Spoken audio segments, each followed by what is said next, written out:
Segundo o Conselho Europeu, sexismo é entendido como qualquer expressão, ato, palavra, imagem, gesto, baseada na ideia de que algumas pessoas, na maioria das vezes as mulheres, são inferiores por causa do seu sexo. Olá, este é o SexCast, o podcast que vai desmistificar a palavra sexismo. Ele nasceu como um projeto de alunas da disciplina Problemáticas de Gênero do mestrado em Sociologia da Universidade Beira Interior. Eu sou Ana Paula Pedrosa e hoje vou entrevistar a doutora em Sociologia Catarina Salles. Olá a toda a gente. Neste programa, a gente vai desmistificar o conceito e preconceito dessa palavra que soa quase erótica, mas que não dá prazer para ninguém. A palavra sexism surgiu por volta da segunda metade dos anos 60 e ela vem da analogia da palavra inglesa racism. O sexismo pressupõe uma separação pautada no sexo do indivíduo, numa sociedade baseada somente no gênero masculino e feminino. Essa divisão criou uma distância entre os grupos, criando uma relação desigual. Doutora Catarina, tudo bem? Por favor, eu gostava que você nos explicasse a diferença entre machismo e sexismo. Ora então, olá Ana Paula, um gosto fazermos isto em conjunto, sim senhora, muito contente de estar aqui e de tentarmos explicar esta palavra que de alguma forma se tem vindo a banalizar, mas que há muitas ideias erradas sobre ela. Então, é que os ismos, dito assim, fazem estas duas palavras serem muitas vezes associadas por quem não está dentro do tema. E essa confusão estende-se ainda ao próprio feminismo, que há muitas pessoas que ainda não sabem o que é e usam erradamente. São tudo palavras bem diferentes, conceitos bem diferentes, apesar de terem todas em comum o relacionarem-se com a forma como, enquanto sociedade, vemos os homens e as mulheres. Começando pelo machismo, tem base numa forma de interpretar o mundo que privilegia o ser humano masculino, o homem e o rapaz. Grande parte das nossas culturas ao longo do tempo, e ainda hoje, são patriarcais, ou seja, deram e dão maior poder aos homens. São eles que têm visibilidade, são eles que são, digamos assim, o indivíduo, o central, o elemento central da humanidade. Então estes, os homens e os rapazes desde pequenos, moldaram-se a este privilégio e interiorizaram o mesmo. Na verdade, as mulheres também. Toda a gente o fez durante muito tempo, em quase todo o mundo. É isso que está na explicação do machismo, que é, podemos dizer, um mindset bastante tradicional e pouco reflexivo, que olha para as coisas achando que o homem é o modelo certo e a mulher e tudo o que é feminino vem depois, é secundário, é uma espécie de sucedâneo. Nesse sentido, o machismo é sectário e nada científico. Já o sexismo, por sua vez, é um termo oriundo da reflexão científica e ideológica sobre estas questões. Tem origem no pensamento feminista. O feminismo, ou para ser mais exata, os feminismos, porque há vários momentos e correntes, são movimentos sociais históricos de mulheres que se têm posicionado pela sua emancipação num mundo dominado por homens. É também um campo de conhecimento científico, construiu-se assim, que integra investigação sobre os temas ligados às desigualdades de género, de sexo, estudos sobre as mulheres, sobre as crianças e sobre pessoas não binárias, entre outros. De toda essa reflexão e movimentação social saíram vários conceitos, e um deles é o sexismo, que é então o quê? O sexismo caracteriza as atitudes, expectativas e ideias que discriminam as pessoas em função do seu sexo e perpetuam estereótipos que diminuem o valor humano de cada pessoa, também por serem homens ou mulheres. Sendo que a grande maioria das representações sexistas têm por base a mesma coisa que o machismo, ou seja, que as mulheres são inferiores aos homens. No entanto, não devemos esquecer que também há ideias sexistas sobre os homens, que os inferiorizam. E exatamente pegando esse gancho, agora que a gente já sabe o significado de sexismo, a gente pode dizer que o sexismo ele acontece do homem para a mulher ou ele pode acontecer da mulher para o homem também? Pode acontecer nos dois sentidos. como eu estava ainda agora a dizer, é muito mais frequente, mais forte em relação à mulher, mas também acontece em relação ao homem e diríamos talvez que é mais invisível. As mulheres em si também exercem sexismo, não esquecer disso. Por exemplo, quando acham que um homem não pode fazer determinadas atividades.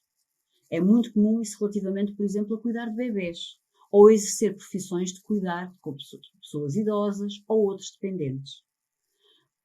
Não quer dizer que o sexismo em relação aos homens seja só exercido por mulheres. Ou seja, o sexismo pode ser exercido sobre a mulher ou sobre o homem e pode ser exercido por homens e ou por mulheres. Sexismo é segmentar o mundo em partes diferentes, distintas e fechadas para homens e mulheres, bloqueando a entrada a pessoas do sexo oposto, ao que se acha certo para essa atividade ou setor. E como foram educadas assim, as pessoas tendem a fazer isso, sejam homens ou mulheres. Depois as mulheres, como historicamente foram mais discriminadas e têm um movimento feminista na sua memória coletiva, mesmo aquelas que hoje não se identificam com ele está lá, está no passado da sua sociedade. Por essa razão, as mulheres são geralmente um pouco menos sexistas que os homens. Os estudos apontam isso. Questionam mais o sexismo. Tendem a ser as mulheres que defendem mais a igualdade de género e a terem os valores e as crenças mais igualitárias. Depois há outras nuances mais complicadas e que as mulheres também reproduzem. Por exemplo, a tendência para se achar que quando um homem se interessa pelo universo tradicionalmente feminino, porque não há universos femininos nem masculinos, isto é uma construção social, não é? É porque esse homem, a sua orientação sexual é homossexual, portanto é gay. Há muito esta ideia, não é? Um homem que se interessa por tarefas de cuidado, por exemplo, é um homem que é gay. Esse é um preconceito ainda muito vigente hoje, querem homens, querem mulheres. É verdade. E a gente sabe que o sexismo tem duas formas para acontecer, a benevolente e a hostil. Como podemos exemplificar, diferenciar essas formas? Então, tentando ser mais pragmática, para se perceber, é mais fácil através de exemplos.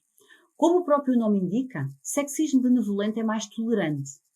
Por exemplo, é aquele que diz coisas como o ideal é entreajuda entre um casal. Isto à partida não parece sexismo, parece uma atitude equilibrada, de complementaridade, de balanço. Só que, quando se diz isto de entreajuda, muitas vezes a ideia subjacente é uma divisão, em que a mulher é responsável por umas tarefas e o homem por outras. E novamente estamos a segmentar, porque encobre uma continuidade de que há coisas, da ideia base, de que há coisas para homens e coisas para mulheres. E então, se o homem passar a ferro, ou se o homem cozinhar, isso já vai ser mais estranhado. E o mesmo para a mulher que faça, por exemplo, bricolagem, ou saiba arranjar o carro. É algo perigoso, acaba por ser, porque sendo mais consensual, é mais fácil de passar despercebido. Ele encobre as diferenças e dá continuidade a práticas e mesmo políticas, porque às vezes há algum sexismo benevolente que encontramos em políticas públicas, de desigualdade, mas que estão mais disfarçadas, passam despercebidas. O sexismo hostil é aquele também, como o nome indica, mesmo mais óbvio, mais descarado. Aquele que, por exemplo, quando se diz, que ainda é tão frequente ouvir-se, que as mulheres que usam determinado tipo de roupas, ou mais curtas, ou mais decotadas, por exemplo, não podem queixar-se se depois são assediadas ou até mesmo atacadas, infelizmente. É uma frase que ainda se ouve hoje em dia. Portanto, é aquilo que realmente normaliza este tipo de ideias muito, muito agressivas, de que determinadas coisas indicam, determinadas, por exemplo, aparência, determinadas coisas da aparência, como a roupa, indicam determinadas vontades ou disponibilidades da parte da mulher. E é exatamente essa coisa que normaliza, né, como o sexismo descarado, hostil, que a senhora acabou de falar. O sexismo está incutido na nossa sociedade desde a infância, né? Seja na escolha das cores de brinquedos para rapazes e raparigas, os cuidados são sempre relacionados com as atividades femininas e os rapazes ficam com as atividades mais cognitivas. Assim, as atividades de casa, como fazer comida, lavar a louça, entre outras, ficam associadas ao universo feminino e, como dissestes há pouco, às vezes o homem que faz isso tem uma tendência tem uma leitura, né, uma conotação às vezes até homossexual. A senhora acha que isso é uma atitude de pessoas com mais de 50 anos ou isso ainda continua da mesma forma nas gerações atuais? Infelizmente, eu sei pelos estudos, não é, que ainda está nas atuais gerações. Eventualmente de uma forma mais mitigada. Começa a haver mais diversidade, ou seja, começa a surgir nas novas gerações já vários jovens, rapazes e raparigas, mas sobretudo raparigas, mas também rapazes, alguns, que questionam isto. Vão já começando a aparecer misturas, porque há muita mudança social que ocorreu, que levou as mulheres para a ribalta em tantas áreas, e isto acaba por deixar um lastro, claro. Vamos encontrando a mulher já mais representada em espaços de ciência, por exemplo, nos livros infantis ou nos filmes. Isso é interessante, por exemplo, nos filmes de animação, mesmo aqueles mainstream, com protagonistas femininas a parecerem aventureiras e destemidas. Mas, ao mesmo tempo, há muita persistência, há muita continuidade. Se vamos, por exemplo, a espaços mais dirigidos para as massas e com menos filtros sociais, como, por exemplo, no hipermercado, continuamos a ter muitos brinquedos segmentados por sexo, por cor. E a verdade é que se podemos dizer que, ok, podemos ter brinquedos da casa, também temos a área da casinha nas escolas, e isso não tem mal nenhum, o que importa é que os rapazes entrem nesse espaço.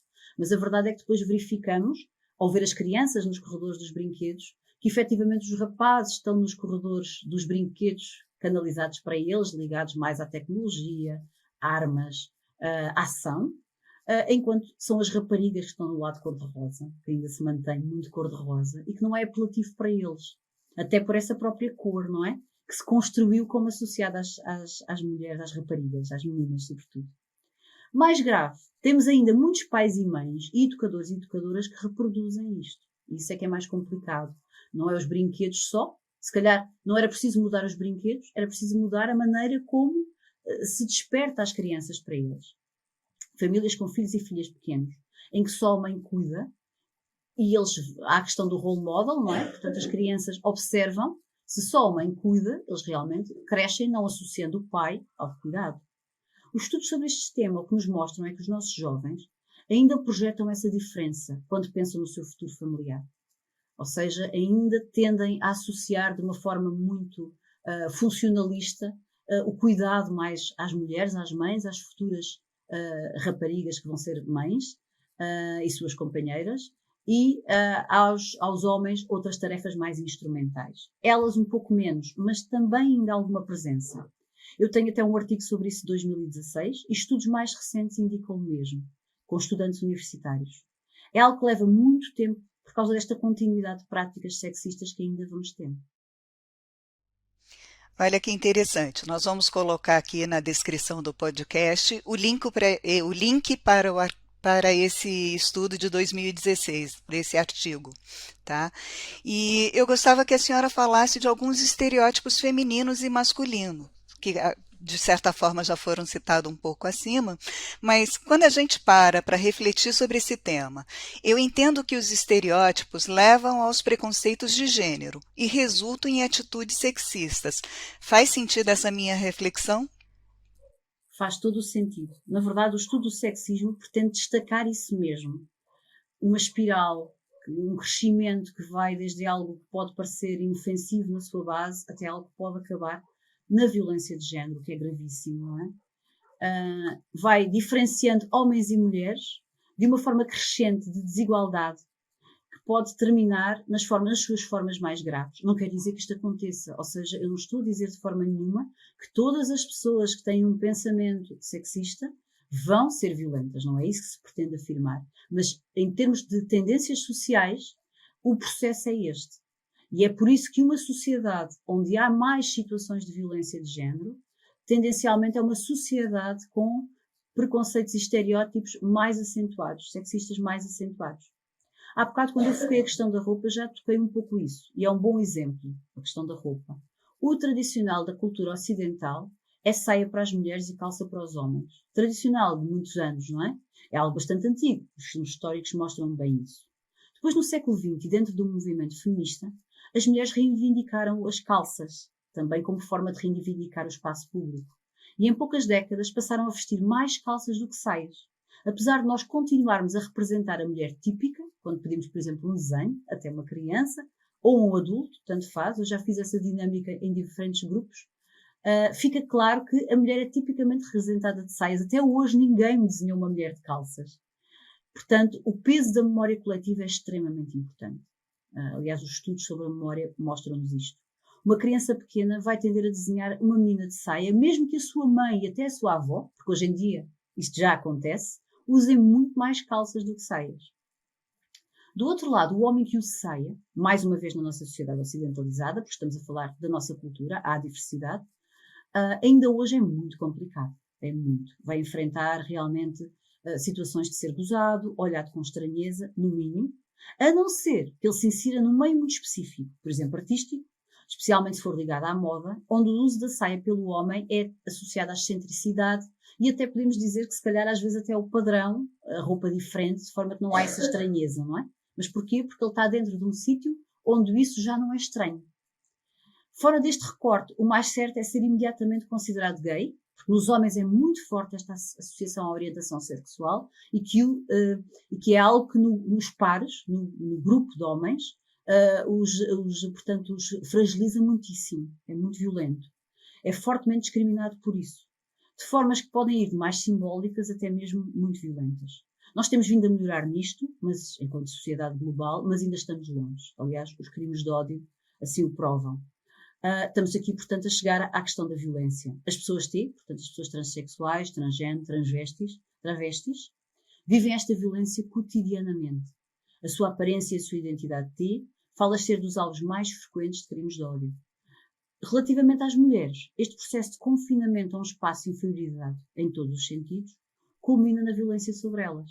A violência doméstica e a violência de género, que, como sabemos, ainda é um flagelo gravíssimo, tem por base uma objetificação da mulher, do seu corpo e do seu espaço social.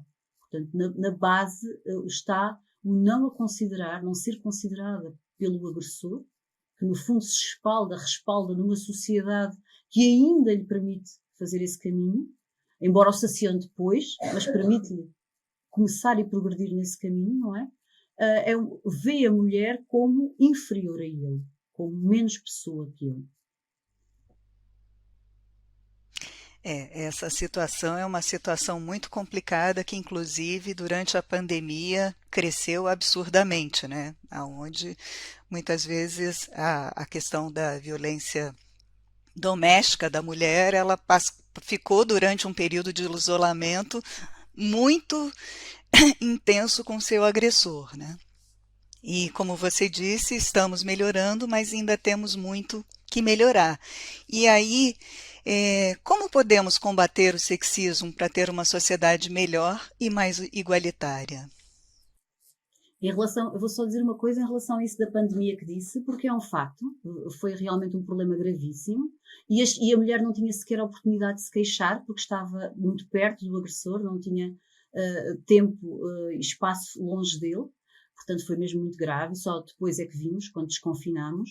E porquê que isso acontece? Acho que é interessante chamar a atenção para a questão. Não só toda a tensão social muito forte que havia, obviamente agravou, as tensões entre as pessoas, mas também porque as pessoas estavam no seu espaço doméstico. Estavam confinadas no tal espaço, portanto, privado, que é onde estas coisas ocorrem, não é? Estas situações ocorrem, quase sempre, embora também possam acontecer no espaço público, mas é menos frequente, e é onde estes conflitos entre conjugais, ou, portanto, relacionais entre homem e mulher, se agudizam e se intensificam. Portanto, o confinamento teve esse problema muito grave, não é? Que é preciso ter em conta também quando pensamos em termos de medidas, nomeadamente as medidas de contenção deste tipo de situações, que podemos vir a ter mais no futuro, as expectativas são estas. Temos que pensar que a casa nem sempre é um espaço seguro. Eu já agora também aproveitava para chamar a atenção que isto também acontece com as pessoas não binárias, nomeadamente nas relações familiares. De facto, esta frase é muito importante destacar, e aqui a questão do sexismo também é muito importante, porque as pessoas não cumprem as expectativas da própria família, muitas vezes, saem fora daquilo que a família desejava que eles fossem, rapazes ou raparigas, homens ou mulheres, normais, entre aspas, não é? E acabam muitas vezes por ser alvo de violência e agredidos, porque a casa nem sempre é um espaço seguro, como deveria ser. Voltando agora à questão, porque eu achei importante focar este aspecto que acho que é muito relevante e às vezes passa-nos mais despercebido. Então, Perfeito, perfeito. como podemos combater o sexismo? E é uma luta que temos que fazer diariamente. É uma questão extremamente importante. Querer mudar é essencial, portanto, perceber que temos que mudar. Não podemos pensar que se permanece é porque já não se consegue mudar. Às vezes há um certo conformismo, dizer não, então, mas tanto já se tentou tanto, já se tentou tanto, está tudo igual. Para já não está tudo igual. Já muita coisa mudou. E isso é importante. Temos que valorizar isso. Portanto, importante depois continuar a discutir isto. A discussão é fundamental. Podemos pensar que não, que estamos a repetir os mesmos argumentos, mas não, porque as novas gerações vão aparecendo e os jovens ainda não ouviram esses argumentos e porque estamos sempre a descobrir aspectos novos. Do outro lado temos, não podemos esquecer isso, todos os dias, pequenas e grandes ações de reforço da continuidade do machismo e do patriarcado. É estas pequenas coisas, não é? De todos os dias. É um professor que diz isso é lá a roupa que se traga, por exemplo, para uma jovem em sala de aula. Isto ainda acontece. E se calhar até é uma professora que o diz. E parecendo que não, os rapazes e raparigas ao ouvi-la estão a pensar que subjacente àquela ideia está, traz essa roupa é porque reticências, não é? Portanto, temos que falar disto de forma transversal, nas escolas, nos debates públicos, nas empresas, em todo o lado. Temos que frisar sempre que o pessoal é político, porque há muitas vezes esta ideia de que estes temas são pessoais, são privados. Não. Temas como a família, a educação, a casa, são para serem discutidos em espaço público, sim, porque a nossa sociedade é feita de produção, mas também de reprodução social. E a reprodução social é isto mesmo, o espaço privado, o espaço doméstico. Temos que estar muito atentas e atentos às políticas públicas e garantir que promovem realmente uma sociedade de toda a gente. Nelas às vezes está presente algum sexismo benevolente, por exemplo. Temos que dar uma especial atenção às crianças, porque não só são elas quem vai estar nesta sociedade da amanhã e que queremos que seja não sexista, portanto temos que educá-las para isso, como através delas nós vemos às vezes o espelho do que nós estamos a fazer. Estaremos finalmente bem quando as nossas crianças nos devolverem um retrato de sociedade em que bater não é a estratégia de resolver conflitos. E não é porque os pais dizem para não, é porque naturalmente eles aprenderam a resolvê-los de outra maneira. E eu falo de práticas e não de discursos, portanto, não é? É realmente as crianças não batem, não fazem aquilo que todos sempre fizeram, que é uma coisa que muitas vezes ouvimos também o discurso, não é? Rapazes são rapazes, raparigas são raparigas, não.